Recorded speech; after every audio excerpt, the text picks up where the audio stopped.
Hello and welcome to the Wealthologist Live. I am Chris Hobart, the Wealthologist. And maybe you've been with us before. We're really happy to have you back. Maybe you're new to the broadcast. Hey, welcome. As I'd mentioned, my name's Chris Hobart, the Wealthologist, and with me is, of course, Jacob Woodrum. Hello. Now, Jacob, as all of you may know, he's our lead investment strategist here at Hobart Wealth. And we got a lot to talk about, no question. But, Jacob, you know me. Yeah. I always got to have the crazy Chris stories as we allow people to come in. And one thing that's come up is we've had a lot of people ask me about my hobby. Right. Which my big hobby these days is all around koi fish. I know.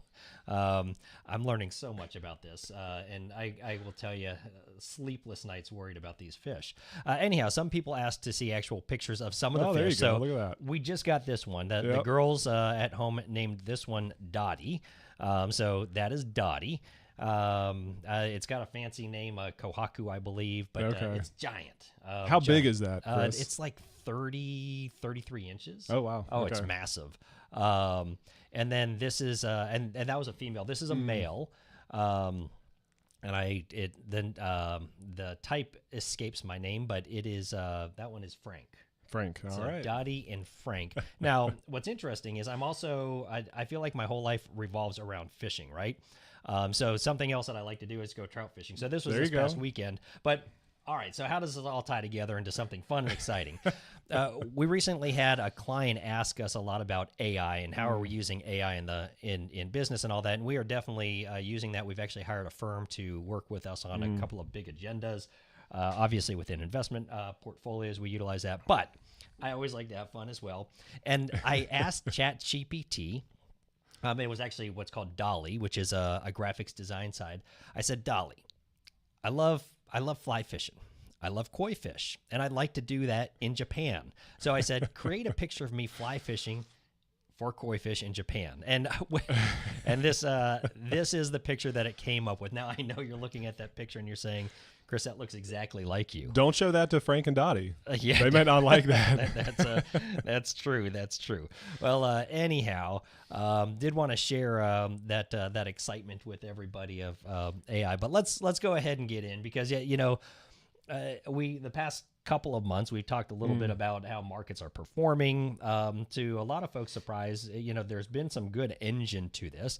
Right. In fact, a couple of weeks ago, the Dow and the S&P 500 and the Nasdaq all hitting record highs. Right. Now, again, we talk about record highs, and the reality is a record high can happen day after day after day. But for all three, Right. that's big, right? Yeah. Now, and we know a lot of that upward performance is because markets are still anticipating rate cuts this year. But when it's going to happen, if it's going to happen, up in the air, It is. I'm a big proponent of saying not going to happen. Not a lot of people like that, by the way, but hey, it's where I am. But I mean, I think the important thing is as we get closer to the election, the Fed historically will not touch rates because they don't want to kind of be inside the election. Right. But given the latest market run, we've made some changes within portfolio allocations.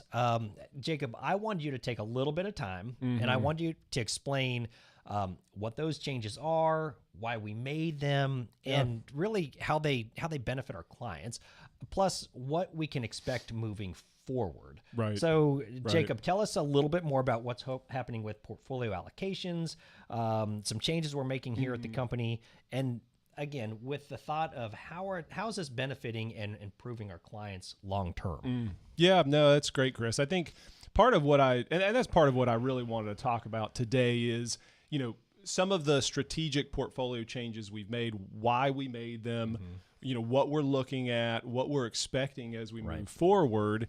And then I did want to also touch, and we'll talk a little bit about a couple strategic partnerships that we've made over the last year or so that really give us, I think, some access to some unique strategies, which are exciting for us. I will say, and tune in, folks, to this because one of Jacob's goals is to kind of build and strengthen and bring some I don't want to say fun stuff because that's the wrong term, but unique strategies to portfolio to really one, non-correlate, so Right. non-related, but also get some good, unique growth in there. And I'm actually really excited about this. That's really where my passion lies. So I'm excited for you to share this with everybody. Yeah, it'll be good. So we'll little teaser. We'll talk about that towards the end. But specifically, I did want to talk about a couple of the allocation adjustments we've made in our strategies. And it really, what I wanted to do today is rather than talk, kind of build the argument for what we've done and then share what we've done, I kind of wanted to cut straight to the chase and just say, here's what we've done.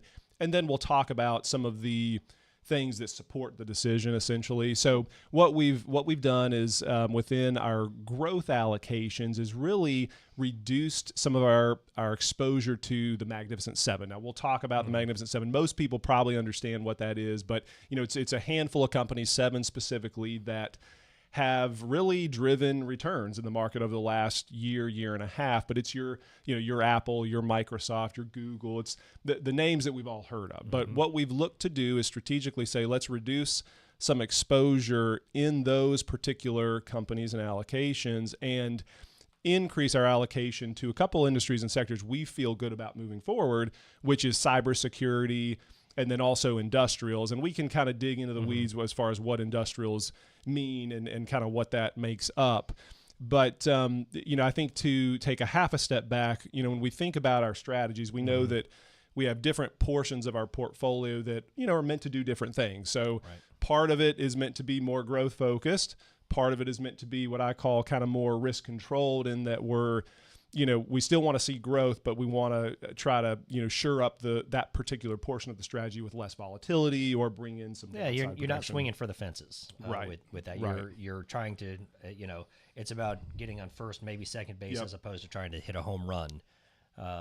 Which again, I think of so many of our clients. Look, I totally get it. So many people always want to get everything that the market can give, but they also want to protect. And the reality is there's a give and take, and there's some great portfolio strategies that we have that allow that. But before we get into specific portfolio changes, can you maybe set the table and recap a little bit where the markets have been in 2023, but more importantly into 2024?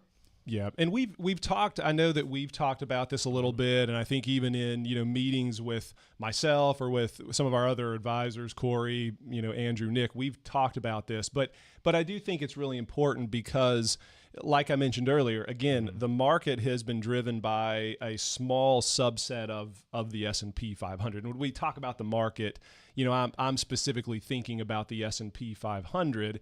And again, I don't want to get too elementary with our explanations, but when we think about the S&P, it's made up of 500 different companies, and there's some small companies, some large companies. But I think the key with the S&P, and we've talked about this, Chris, before, is that it is market cap weighted, and that term needs to be probably explained a little bit. My guess is there's somebody at home right now saying, what does market cap weighted mean, Jacob? So maybe you could help the viewers at home with that one. So when we think about market cap weighted, let's use the S&P as an example because it is. What it really means is that a large company, just based on the value of that company, is going to have a heavier weight or a larger weight in the index than a small company would have. So the way that I've got an analogy, and we'll see how this if this makes sense or not. But the way that I like to think about it, when I was a kid, I loved playing with Legos, and I still kind of enjoy Legos. It's funny, now that I have a son, an 11-month-old son, I find myself going down the toy aisle at like a Target and stuff more often. Playing with Legos as a parent is different though, because now you're a different weight class, and when you step on Legos as an adult, not as fun or not as tolerable as when you were a kid. Might take you to the hospital. Just be forewarned. But let's think about the Lego analogy. So, if you've got, let's just say we've got some big blocks and some small blocks, and let's say those big blocks are, this is the colorblind kid talking over here, but let's say the big blocks are green and the small blocks are yellow. Well, if we're just building a structure, let's say a tower, and we're using the big green blocks, but also the small yellow blocks, as we're building it, those bigger green blocks will begin to impact and kind of shape what we're building. And and I think about that similarly to how the market cap weighted characteristic is within the S&P, in that those big green blocks or those big companies, they begin to shape really the characteristic of the structure of what we're building, or in this case, the S&P. Yeah, and I mean, because of the weighting aspect of that, returns in those companies when they are good can make the S&P look. I mean, you can have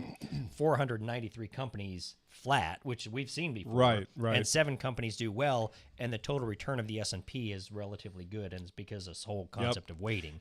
The problem is, if you're trying to diversify a portfolio properly, you just got to be careful of overweighting in those 7 companies, because just as they can drive growth, they can also drive not growth. Yep. Well, and that's exactly kind of the, as we pull on that thread further, that's exactly kind of what we're thinking. So to Chris's point, those companies did really well. Magnificent Seven and tech in general did really well last year. But, now we're looking at it, we're saying, okay, those companies are kind of expensive, based on what they've done. Now, we were benefactors of that growth in our growth-focused allocation, which was great last year. But what we've done, again, is been to say, well, let's be mindful of the exposure, what we have in those companies. And again, the allocation decision was, let's take some icing off the cake, if you will, or some earnings off the table. Now we've got some cash within our portfolio to do something different with, and where we moved that cash into was specifically the cybersecurity sector, the industrial sector. So second little story here, the way I think about that allocation change is, well, what I'll share with you is my wife and I, we love shopping at Pottery Barn. my wallet doesn't like it, but we like shopping at Pottery Barn. And, the way that I'll think about it is, we could go to the South Park store, the Pottery Barn or the South Park store, and we could pay sticker price for, the couch or the sofa or whatever, the lamps there. Or we could, and we've done this ourselves, or we could go to the Pottery Barn outlet in Gaffney. And I know everybody's sitting there saying, what, you're going to drive on 85 and deal? It's awful. What about gas? Right. But, we could go to the outlet in Gaffney, and we could buy the same, furniture, the same couch, the same chair, the same lamps, and get it for a discount to that sticker price. And so that's kind of the same idea with the allocation adjustment to industrials, to cybersecurity, is let's try to find an attractive place in the market that's not so expensive as what the Magnificent Seven have been. So I think we've got a slide that we're going to show. There's the Chris slide. So this is a really interesting slide or chart, if you will, because what we're looking at here is basically, we're looking at the S&P 500 and the earnings of the S&P 500, growth of earnings year over year, and we've broken down the Magnificent Seven, so those 7 companies, and then the remaining 493.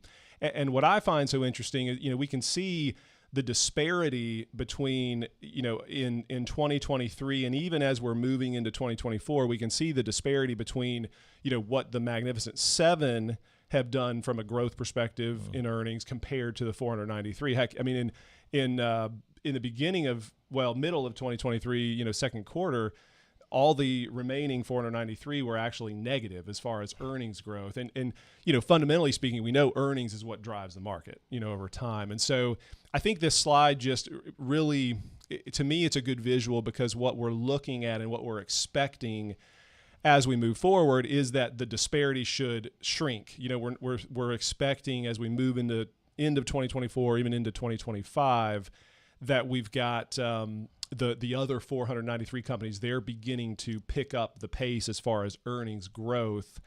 And again, that really, that data, that research is a big reason why we made some of the adjustments that we did, which is, what we just talked about. And I think we've got one other. And this is really somewhat similar, but again, this is just breaking down the technology plus sector of the S&P versus, again, the remaining S&P 500 stocks. And really kind of same story. We're just seeing the disparity in those specific, technology and Magnificent Seven companies compared to the rest of the market. And so I think the bottom line is, I think when we make, allocation adjustments and decisions, we want to make sure we never want to make those decisions based on, oh, well, we feel that this makes sense, so we're going to do it. No, we want to look at the data, we want to look at the research and make those decisions, based on those things. No, and I think those are great charts. Again, the issue that we always run into is charts are hindsight is 2020, right? But what it does show us is it does show us why at times the market runs. And again, a lot of times people want those opportunities, but without the risk. And the problem that we see there is you can go full in tech, but if we go back to 2022, a lot of those tech companies got slaughtered. Oh yeah. And I do think that that's the important piece to keep in mind there. Now, all right, so we talked about kind of the I don't want to say the standard stuff, but kind of portfolio allocations, the things that are kind of the bread and butter of what we do. Right. But again, the thing that I'm really excited about to talk to more folks about is some of our strategic partnerships that you talked about earlier. So let's dig into those. I think those are kind of fun and exciting. Yeah. Again, I don't want to use the term fun. Right. I think that downplays this, but I think they're exciting because it adds a different flavor to something. Whenever I think of my nephew, he's a bodybuilder, and all he eats is chicken and rice and broccoli. That's all the kid eats. He's 22 years old, and I just think, boy, how boring. And every once in a while, we're at like a birthday party, and he has like a bite of cake. And you got to see this kid's face. It lights up like it's like, oh my gosh, that's the best thing in the world.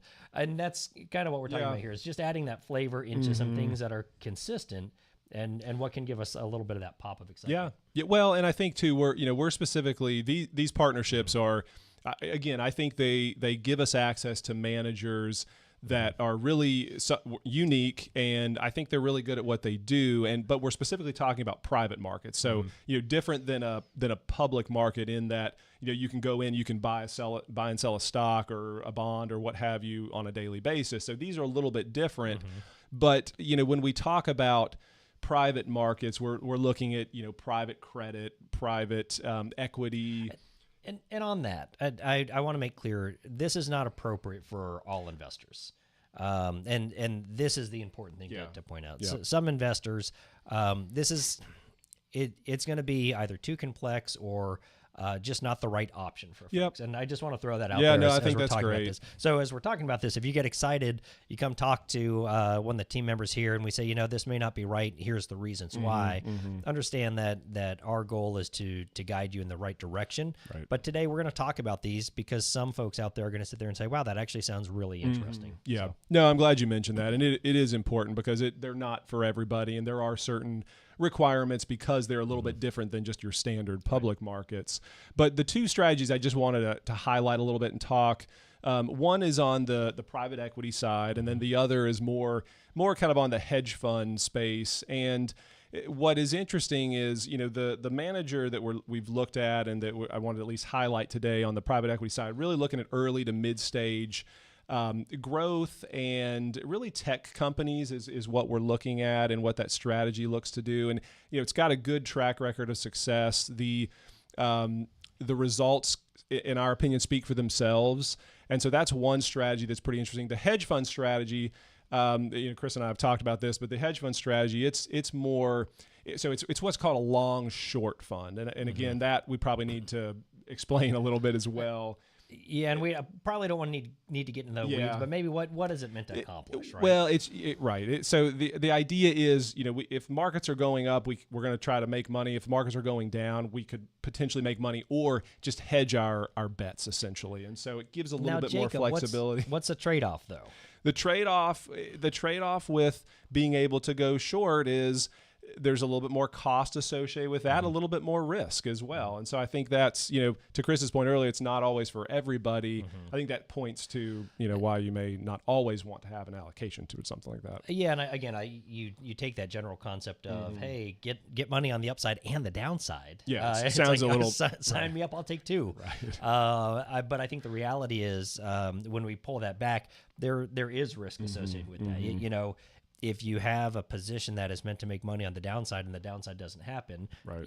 That could create a loss for you Yes. in an up market. So again, but that's why we're using some very specific managers in this. This is what they do. Right. And they do it very well. Yep, and they're specifically in the what they're looking to kind of target is biotech therapeutics industry, and so there's some private and public market access in that fund itself.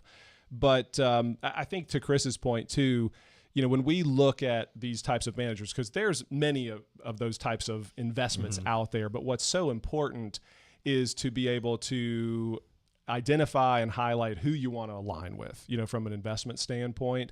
And really what's, I think, obvious is when you begin to do research and say, okay, well, who's partnered with this type of manager, and who is what they call a limited partner in the investment itself.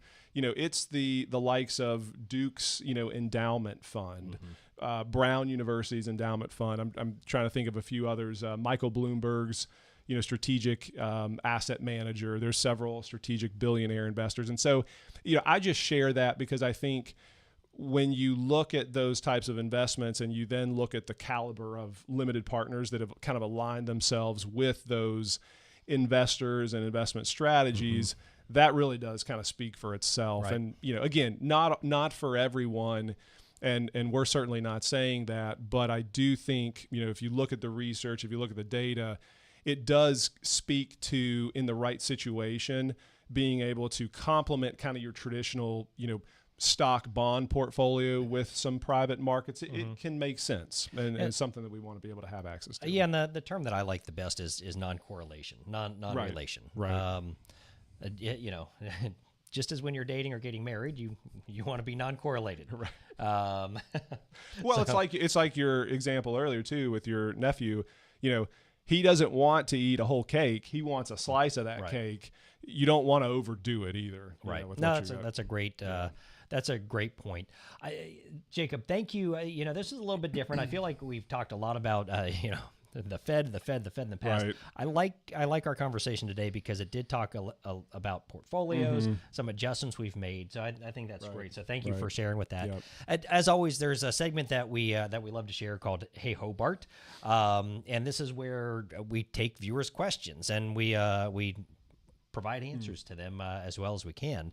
So real quick, if you've got a question that you have, maybe you'd like answered, you can send them to us at hello@hobartwealth.com. And if you're lucky, we just might feature it in one of these events. So today we had a question, and I think this one was really timely. That's why we chose it.